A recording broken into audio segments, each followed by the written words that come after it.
Hello les amis, j'espère que vous allez bien. Je vous retrouve aujourd'hui pour une revue sur la nouvelle palette de Natasha Denona, la Glam Palette. On va un petit peu la décortiquer ensemble sous tous les angles et sous toutes les coutures, donc si ça vous intéresse, restez avec moi parce qu'on commence tout de suite. En ce qui concerne cette fameuse Glam Palette, on se trouve sur le packaging moyen mini de la marque.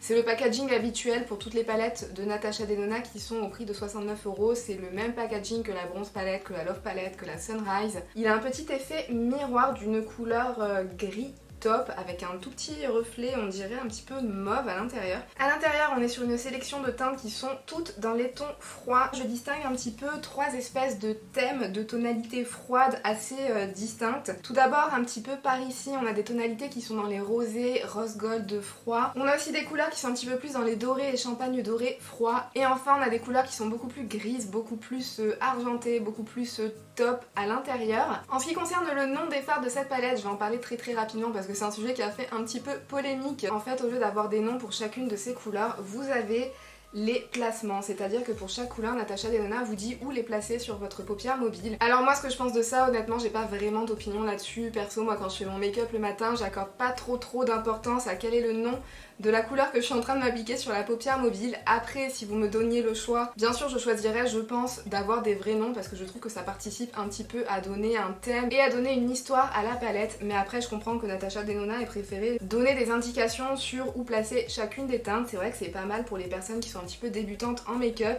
qui peuvent un petit peu se sentir perdues face à une grande palette qui contient autant de fards à paupières. Vous avez 15 fards à l'intérieur. Après, le seul problème qui a été déjà aussi beaucoup mentionné, c'est que par exemple, vous avez des teintes qui s'appellent Transition, vous avez des teintes qui s'appellent Crease, Blend. En fonction de votre carnation, ces teintes-ci ne marcheront peut-être pas de la façon dont elles l'ont été décrites. Après, Natasha Denona a répondu à ça que, vu que ce sont des teintes que vous pouvez sortir en fait chacun des pannes de la palette, vous pouvez un peu la réarranger comme bon vous semble pour avoir des teintes qui correspondent un petit peu plus au placement. Mais après, le fait de devoir faire ça, c'est vrai qu'on perd un petit peu tout l'intérêt de faciliter la tâche aux personnes qui débutent en make-up, parce que si vous devez réfléchir vous-même à quelle couleur vous devez mettre où pour que ça corresponde un petit peu à ce qu'il y a écrit sous le nom des teintes, ça commence à devenir un petit peu compliqué, mais bon, moi comme je vous disais, moi je m'en fiche un petit peu, ce qui m'intéresse c'est vraiment les fards qui sont à l'intérieur.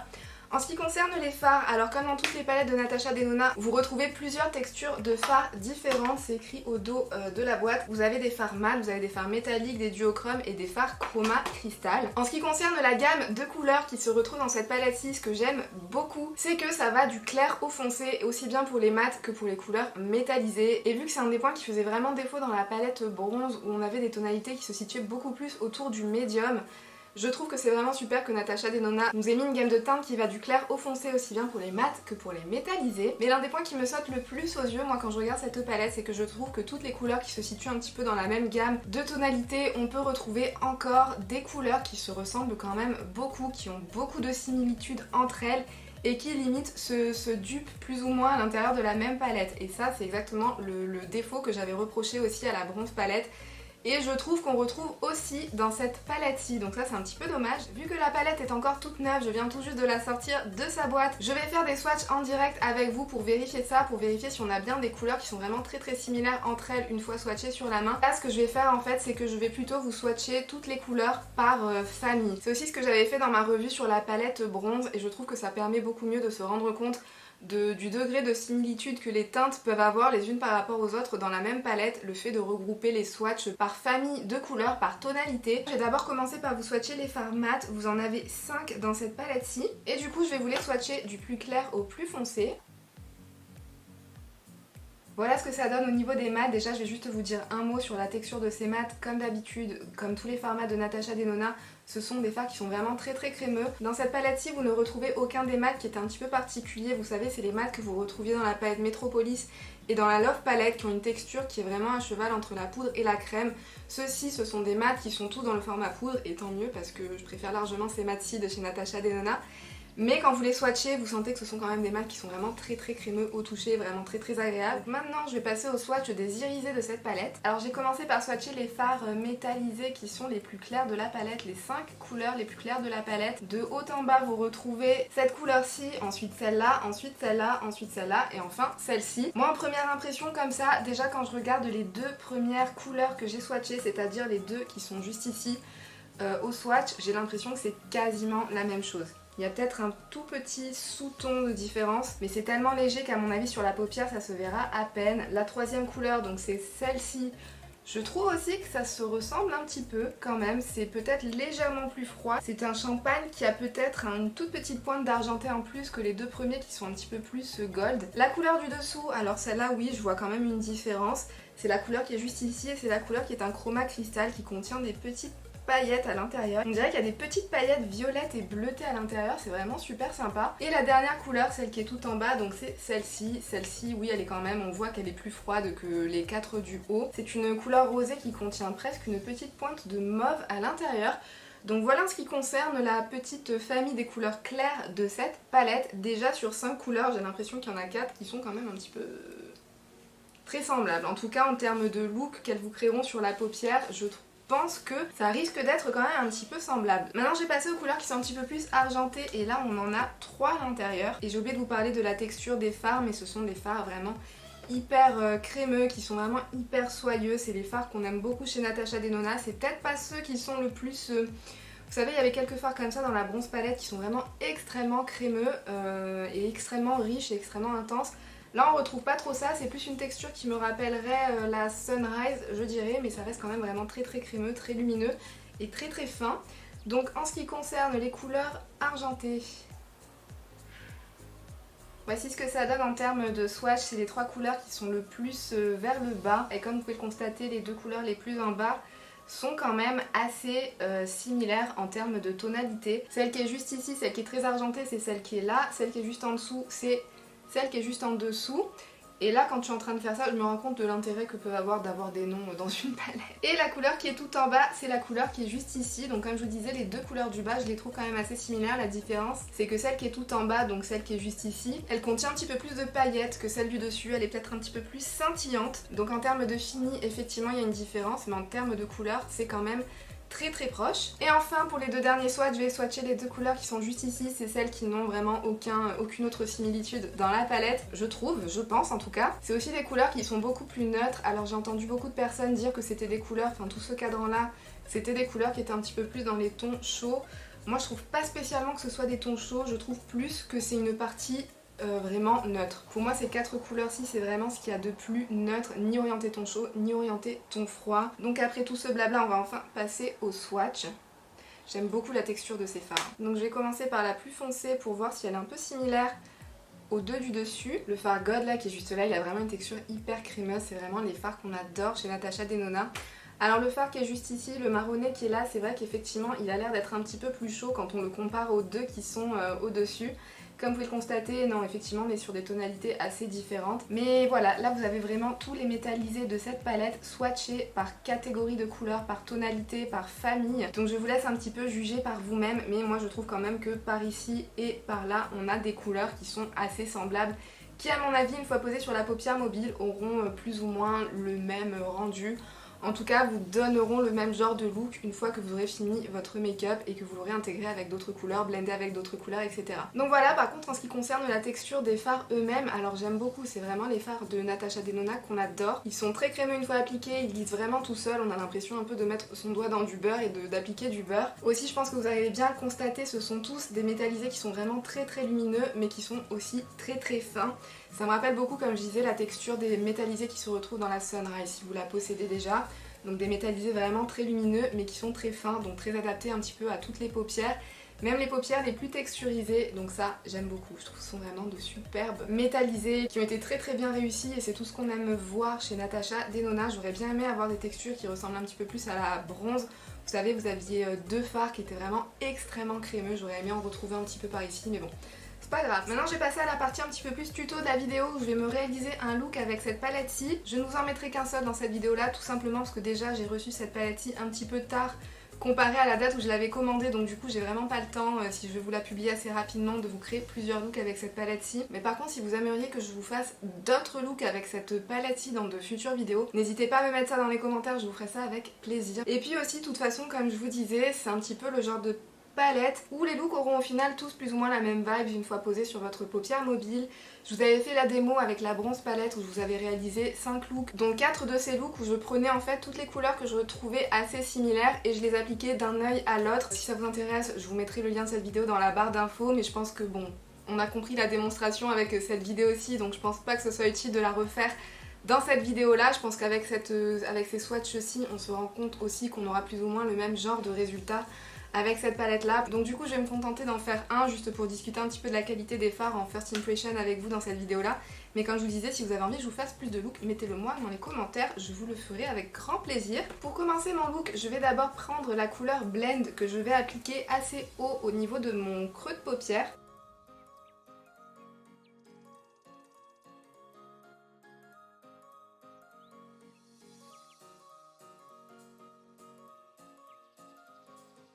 Et comme d'hab, avec les mat de Natasha Denona, c'est des couleurs qui sont vraiment très bien pigmentées, qui sont très faciles à appliquer, à estomper et à diffuser sur votre paupière. Donc bon, de toute façon, rien qu'au swatch, je m'attends pas à ce qu'il y ait vraiment de gros problèmes en ce qui concerne la texture et la pigmentation des fards. Ça a l'air d'être assez cohérent avec les autres palettes qui sont dans ce même genre de format. Et vous voyez cette couleur-ci, une fois appliquée au niveau de mon creux de paupière, même si on peut avoir l'impression qu'elle est peut-être un petit peu plus dans les tons chauds dans le pan, une fois appliquée sur ma peau et sur mon genre de carnation, on se rend compte que c'est vraiment une couleur qui est dans les tons neutres, tout ce qu'il y a de plus neutre, c'est presque limite un neutre avec une toute petite pointe de froid appliquée sur ma carnation qui contient beaucoup de jaune. Ensuite, je vais appliquer la couleur qui est juste ici, un petit peu plus bas dans mon creux de paupière.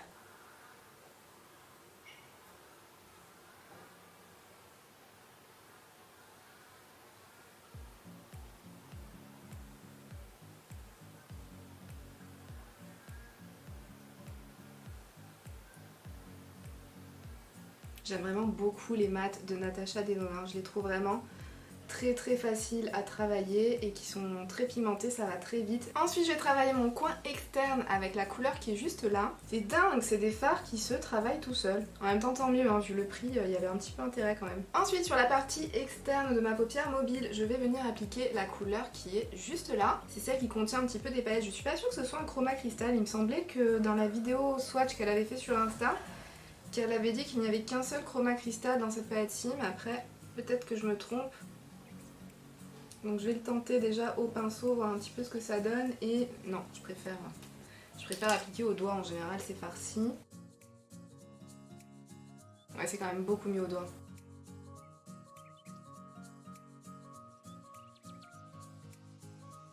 Alors je crois que ce farci, celui-là, il ressemble un tout petit peu au fard de la bronze palette dont je vous parlais juste avant. Ce genre de fard vraiment très crémeux, très métallisé une fois posé sur la paupière mobile, ça me rappelle un petit peu ça.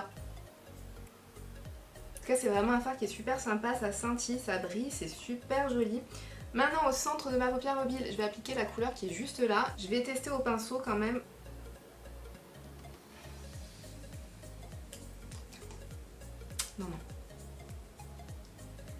Non, les métallisés de Natasha Denona, ils se travaillent définitivement mieux au doigt, je trouve.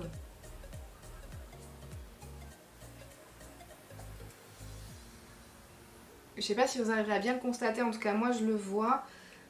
Déjà je trouve qu'entre ces deux couleurs-ci, le rendu est vraiment très similaire sur la paupière. Et pourtant c'était deux couleurs qui une fois swatchées, donc celle-là et celle-là, c'est-à-dire celle-là et celle-ci, avaient l'air quand même assez différentes. Mais finalement une fois appliquées et une fois blendées l'une dans l'autre, je trouve qu'on perd un petit peu de contraste. Je trouve qu'on perd un petit peu du contraste qu'on pouvait avoir. Et maintenant je vais prendre la couleur qui est juste ici, que je vais appliquer au niveau du coin interne de ma paupière mobile. Wow, il est beau ce fard, il est super lumineux. C'est une merveille, il me fait un peu de chute quand même. Ok, maintenant je vais m'occuper de mon ras de cils inférieur et je vais appliquer les mêmes fards mat que j'ai appliqué au niveau de mon creux de paupière. On est quand même sur un look qui rend assez charbonneux, assez smoky, assez intense. Assez glam, hein. En même temps c'est le thème de la palette de Natasha Denona et effectivement je vois ce qu'elle veut dire parce qu'avec les couleurs qui sont dans cette palette-ci, c'est très facile de se retrouver avec un make-up un petit peu plus glam et du coup un petit peu plus intense et un petit peu plus charbonneux. Je trouve que ça fait un look de soirée vraiment très sympa. C'est bien aussi pour la journée, mais c'est vrai que les tons froids sur ma carnation de peau en tout cas qui contient beaucoup de tonalités jaunes et dorées, Tout de suite ça rend un petit peu plus intense qu'un maquillage dans les tons chauds, je trouve en tout cas. Juste pour vous décrire vite fait ce que j'ai fait en plus de mon ras de cils inférieur hors caméra que je ne vous ai pas montré, je suis venue me créer un trait de liner avec la teinte qui est juste ici. Je suis venue aussi appliquer au coin interne la couleur qui est juste là parce que j'avais envie de voir un petit peu une fois appliquée sur l'œil la différence que ça pouvait avoir avec la teinte qui est juste ici. Parce que comme je vous le disais, quand on les regarde, c'est la deuxième teinte et la troisième teinte, on peut un petit peu avoir l'impression que c'est plus ou moins la même chose. Une fois appliqué sur l'œil, j'arrive quand même à voir la différence. J'arrive à voir que le champagne qui est vraiment au niveau de mon coin interne tend beaucoup plus sur le doré, alors que le champagne qui se retrouve sur la partie interne de ma paupière mobile, lui, est quand même plus argenté. Donc posé côte à côte, j'arrive quand même à voir la différence, peut-être un petit peu moins par rapport aux deux teintes, donc celle qui est juste là et celle qui est juste ici, que j'ai appliquée sur le reste de ma paupière mobile, mais bon, quand même, ça crée un joli dégradé de couleur qui est vraiment très fondu et plutôt sympa. Donc on va en venir à ce que je pense de cette palette après première utilisation et après toute une série de swatchs. On peut se faire avec des make-up vraiment très glam, vraiment très sophistiqués, du plus clair au plus foncé parce que vous pouvez très bien rester dans les couleurs qui sont assez claires de la palette, aussi bien les mats que les irisés pour être sur quelque chose de très light. Tout comme être sur des tonalités un petit peu plus moyennes, tout comme aller vraiment vers des choses beaucoup plus foncées si vous vous tournez un petit peu plus vers tout le spectre de couleurs que vous pouvez retrouver à l'intérieur de cette palette-ci. En ce qui concerne la qualité, j'ai rien à dire, la qualité est vraiment excellente, aussi bien les mats que les irisés, j'ai testé pas mal de couleurs, je les ai toutes swatchées, donc je peux vous confirmer que c'est bien la qualité qu'on attend de Natasha Denona et c'est la qualité qu'on aime voir chez Natasha Denona, donc en termes de qualité je n'ai rien à redire. Par contre, vous le savez, j'ai beau adorer absolument toutes mes palettes Natasha Denona. Dans mes revues, je serai toujours exhaustive et quand la palette présente des défauts, et ben je vous le dirai toujours. Et cette palette-ci, c'est un petit peu comme la bronze palette qui est pourtant parmi les palettes que je préfère de chez Natasha Denona. Celle-ci, elle présente, je trouve, un petit peu le même genre de défaut, c'est-à-dire que je trouve que certaines de ces teintes ne possèdent pas assez de contraste. Je trouve qu'il n'y a pas assez de contraste au sein de la palette pour avoir des choses qui seront vraiment assez diversifiées sur la paupière. Je pense qu'avec ces palettes-ci qui sont dans un thème assez monochromatique, Natasha Denona pourrait très bien nous proposer un format encore plus mini, encore plus épuré, dans lequel il n'y aurait genre que 10 teintes de fard à paupières à l'intérieur, mais qui nous donnerait quand même la même diversité que cette palette là. Alors j'ai pas fait de test aussi poussé que je l'avais fait sur la bronze palette, mais rien qu'en swatchant les teintes sur la main et en appliquant certaines sur ma paupière mobile, j'arrive déjà à constater qu'il n'y a peut-être pas assez de contraste entre les teintes, même si comme je vous le disais, entre ces deux teintes-ci, j'arrive à voir la différence une fois piquée sur la paupière mobile.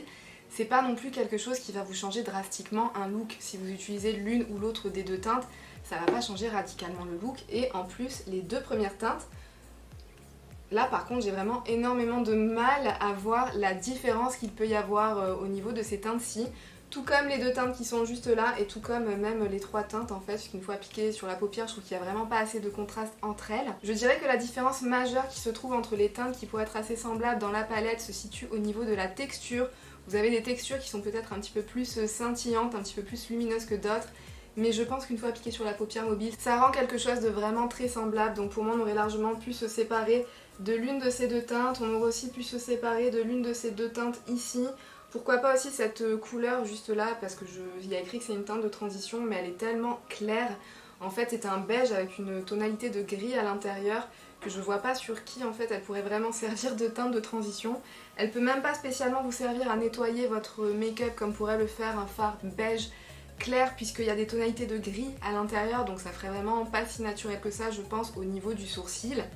Et ça n'aurait pas l'effet lumière qu'on pourrait attendre à cet endroit-là. Du coup, je me dis qu'on aurait peut-être pu se séparer de l'une de toutes ces teintes-ci et à la place, elle aurait pu nous rajouter des formulations un petit peu plus duochrome parce que dans ses autres palettes, elle nous a proposé des duochromes. Sur la boîte de cette palette-là, il y avait écrit que certaines de ces couleurs étaient des duochromes. Mais une fois swatchées sur la main, moi perso, je vois aucun duochrome dans ces couleurs-ci. Pour moi, c'est pas des couleurs duochrome. Il y a peut-être certains fards où il y a des paillettes un petit peu plus originales. Mais enfin pour moi c'est pas des duochromes, donc j'aurais quand même aimé peut-être voir des duochromes à l'intérieur de cette palette-ci. Je pense que ça aurait été super sympa pour cette color story-ci. Aussi ce que j'aurais aimé voir dans cette palette-là, ce serait une couleur, juste une, mate, dans des tonalités neutres mais légèrement orientées sur les tons chauds. Je trouve personnellement que c'est ce qui peut apporter de la diversité à une palette qui est entièrement dans les tons froids.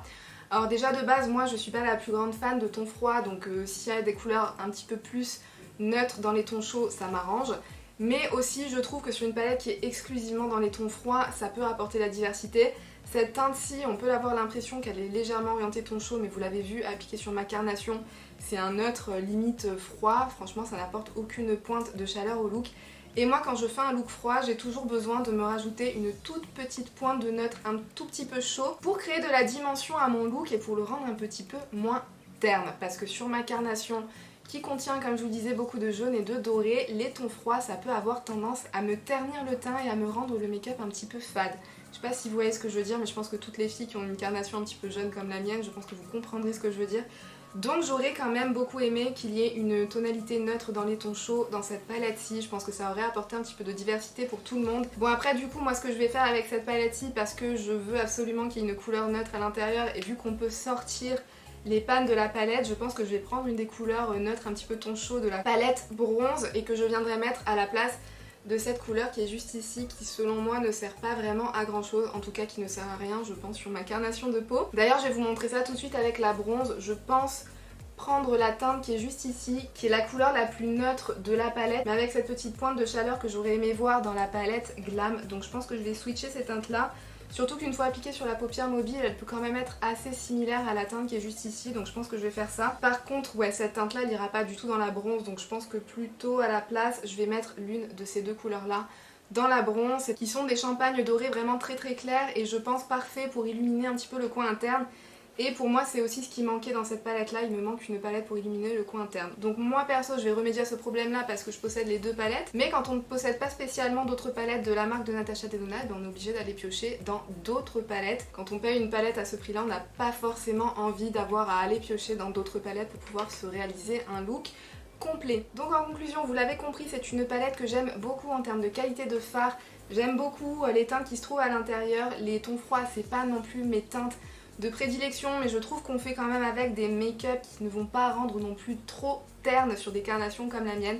Donc je la trouve vraiment très très sympa, je trouve que c'est quand même une très très bonne palette avec les petits défauts que je lui ai mentionnés un petit peu plus tôt. Et je pense que si vous êtes une fan de tons froids, vous allez vraiment adorer travailler avec cette petite palette-ci. Voilà la qualité Natasha Denona avec de super teintes à l'intérieur. Bien sûr, si on aurait pu éviter les doublons à l'intérieur, ça aurait quand même été beaucoup mieux, un petit peu comme pour la palette bronze. Ou même avec la Love Palette qui avait elle aussi ce défaut parmi toutes les tonalités rosées qui sont à l'intérieur. Voilà, je pense que Natasha Denona pourrait clairement réduire ces palettes-ci à un format 12 ou 10 fards et ça serait largement suffisant. Et en plus, ça serait moins cher. Ensuite, je voulais très rapidement vous montrer des comparaisons de la Glam Palette avec d'autres palettes de ma collection qui sont dans les tonalités froides. Vous savez que j'aime souvent vous faire ça dans les vidéos où je vous parle d'une palette dans mes vidéos revues. J'aime bien vous montrer des palettes, d'autres palettes qui sont un petit peu dans le même genre de color story pour vous donner une idée de si on aurait le même genre de teint dans d'autres palettes qu'on peut déjà posséder. Tout d'abord, forcément, je vais la comparer à la palette Mini Glam. La palette Mini Glam, notamment si on regarde la dernière rangée de la palette Glam, je trouve qu'on retrouve pas mal de similitudes. Selon moi, à part la teinte qui est juste ici dans la palette Mini Glam, les 4 autres teintes, vous pouvez retrouver un équivalent dans cette palette là, notamment avec les teintes qui sont juste ici, celle-là et celle-là. On retrouve quelque chose de vraiment très similaire entre ces deux palettes là. Forcément c'est la Glam et la Mini Glam, donc on s'y attendait un petit peu. Je voulais aussi vous la comparer à la palette Going Coconut de chez Colourpop. De toute façon je vais vous la comparer à toutes les palettes dans les tonalités froides de ma collection parce que j'en ai vraiment pas tant que ça, donc voilà, je me suis dit que ça pourrait toujours vous servir au cas où. Donc là on a la Glam Palette juste à côté de la palette Going Coconut. Je trouve qu'on a quand même aussi quelques similitudes, notamment au niveau des teintes mat. Vous avez une teinte mat qui est un petit peu plus neutre et une teinte mat qui est un petit peu plus froide. Je dirais que celle qui est neutre est peut-être légèrement un petit peu plus orientée ton chaud dans la palette de chez Colourpop, donc peut-être que je le préfère un petit peu plus. Vous avez aussi des similitudes avec cette couleur-ci qui est un petit peu dans les rosés froids que vous retrouvez aussi dans la Glam, ainsi que cette couleur-ci qui peut peut-être se retrouver dans les couleurs qui sont juste là. Donc aussi, on peut retrouver quelques similitudes parmi ces deux palettes-ci. Ensuite, on a la palette Glam juste à côté de la Naked 2 de Urban Decay. Ce sont aussi deux palettes qui ont vraiment pas mal de similarités entre elles. Alors j'ai pas l'impression qu'on retrouve non plus des dupes exactes, mais en tout cas on est plus ou moins sur le même genre de tonalité. Donc je pense qu'on peut se réaliser des make-up qui sont un petit peu équivalents avec les deux palettes, notamment en termes de fard irisé. Après clairement s'il fallait choisir entre les deux, je pense que je préfère clairement la palette de chez Natasha Denona, déjà rien que par la texture, qui est pas comparable aux premières palettes Naked de Urban Decay, et aussi parce que j'ai l'impression que les couleurs de Natasha Denona sont quand même plus vibrantes. Et enfin la dernière palette qui mérite clairement une comparaison, il s'agit de la palette Sultry de Anastasia Beverly Hills. Moi la première fois que j'ai vu les visuels de la palette Glam, ça m'a tout de suite fait penser à la palette Sultry en termes de couleurs et d'harmonie de teintes qui sont à l'intérieur. Je trouve que c'est quand même assez similaire. Après effectivement les couleurs peuvent avoir des sous-tons de différence. Par exemple les couleurs rose gold, les couleurs dorées, la couleur argentée. C'est le même genre de couleurs mais elles ont quand même des sous-tons de différence entre elles. Donc ce ne sont pas des dupes exactes. Mais vous avez quand même beaucoup de similitudes avec cette palette Sultry. Je dirais juste que la palette Sultry, elle a cette teinte juste ici qui est légèrement plus orientée ton chaud que la teinte qui est juste là, ce qui est un petit peu mon reproche pour cette palette-ci. Donc en termes d'harmonie, j'aime beaucoup ce qui se passe avec la palette Sultry de Anastasia Beverly Hills. Mais voilà, il faut savoir que ça reste des color story qui restent quand même assez semblables. Alors comme je vous le disais, je ne vois pas de dupe exacte dans les deux palettes. Mais c'est quand même très semblable, il faut pas se le cacher. Je vais maintenant vous laisser la parole dans les commentaires, n'hésitez pas à me dire ce que vous pouvez penser de la Glam Palette. J'espère en tout cas que cette revue vous a plu et aura pu vous être utile. Si c'est le cas, n'hésitez pas à liker la vidéo. Pensez à vous abonner si vous avez envie qu'on se revoie dans de futures vidéos beauté. D'ailleurs, n'hésitez pas à cliquer sur l'une des vidéos qui s'affiche à l'écran si jamais ça vous tente. Et sur ce, moi je vous fais d'énormes bisous et je vous dis à bientôt dans une prochaine vidéo. Bye!